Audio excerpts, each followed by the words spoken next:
Disrupted sleep, lower life satisfaction, and poor self-esteem are just a few of the negative mental health consequences that research has linked to social media. Somehow, the same platforms that can help people feel more connected and knowledgeable also contribute to loneliness and disinformation. What succeeds and fails, computer scientists argue, is a function of how these platforms are designed. You've shown how changing social media cues and presentations could improve well-being, even when people strongly disagree on issues. Can you give an example? The design of social media can have a lot of power in how people interact with each other and how they feel about their online experiences. For example, we've found that social media design can actually help people feel more supportive and kind in moments of online conflict, provided there's a little bit of a nudge to behave that way. In one study, we designed an intervention that encouraged people who start talking about something contentious in a common thread to switch to direct messaging. People really liked it. It helped resolve their conflict and replicated a solution we use in person. People having a public argument moved to a private space to work things out. You've also tackled a different problem coming out of social media usage called the thermodynamic factor, a term coined by Alexis Hineker, your graduate advisor, and a computer scientist at the University of Washington. What is that? We very quickly lose ourselves on social media. When people encounter a platform where they can infinitely scroll for more information, it can trigger a similar neurocognitive reward system as anticipating a winning lottery ticket or getting food.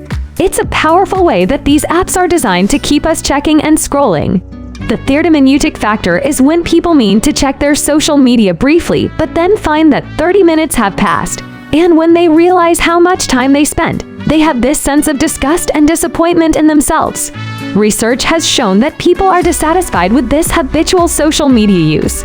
A lot of people frame it as meaningless, unproductive, or addictive. You've argued this experience is less a matter of addiction and more an issue of dissociation.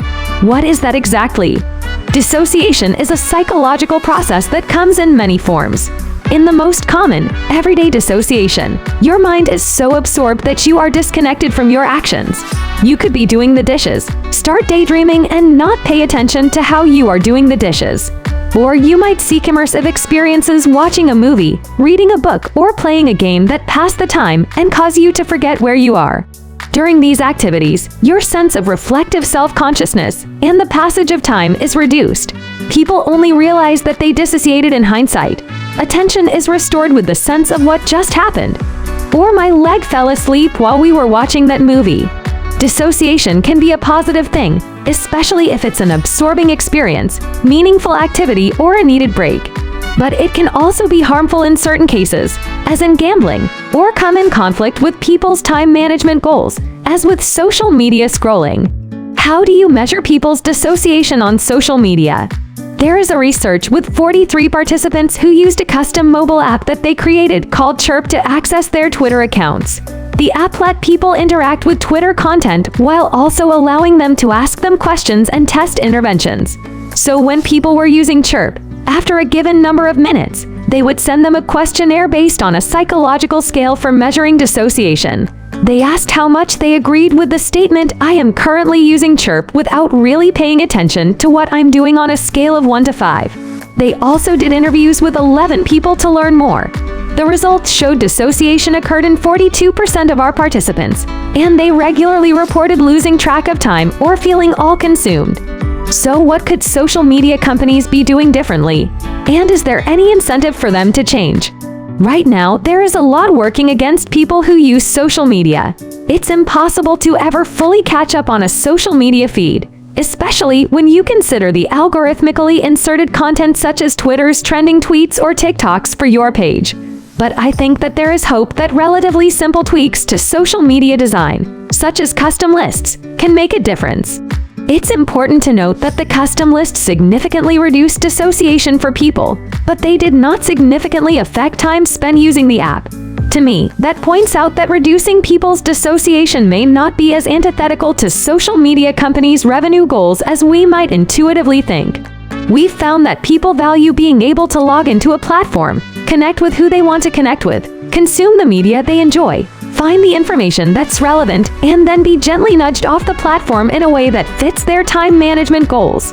Social media could have a healthy, meaningful place in people's lives.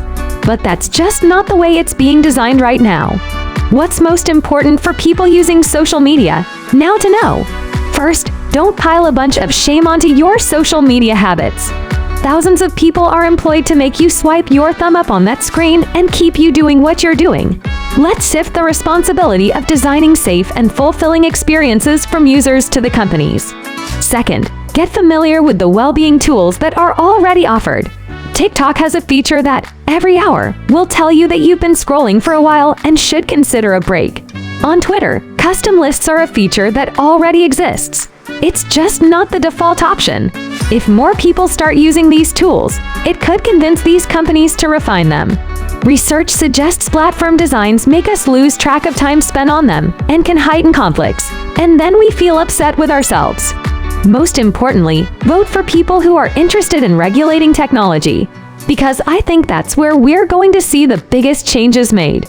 So guys, tell me, how you use your social media and how long time you spend on it.